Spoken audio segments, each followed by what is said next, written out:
You don't have to be a financial expert to realize the coronavirus is crippling everyone's wallets.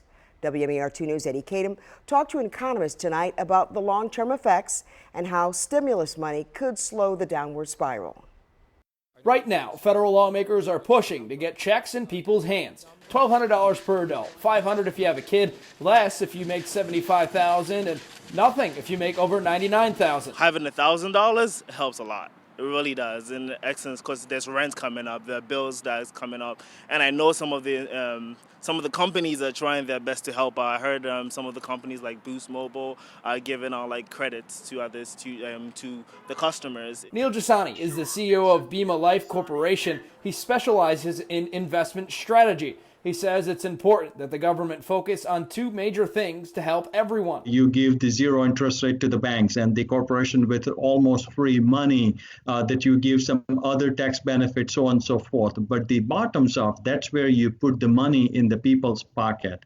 And that is very, very important at this time. So that are actually sending a check, that is the best thing government can do right away. He says coronavirus is already pushing us into another global recession, and we could approach another depression. We need to put the money in people's pocket. This is that are actually very scary period for these folks. As we know that are actually majority of the people, more than 50% people in this country do not have more than one paycheck away from the bankruptcy. So that would be a big help to these folks and to the economy at large. He says the confidence to spend is virtually gone for people in America, so leaders are ready to spend more than $1 trillion to stimulate economy to help boost business. But it has to come from somewhere. This is actually coming from the budget deficit. It means that simply that government is printing some more dollars. That's it. And they're actually giving it to people, but that creates the additional deficit burden, and that someday somebody has to balance the budget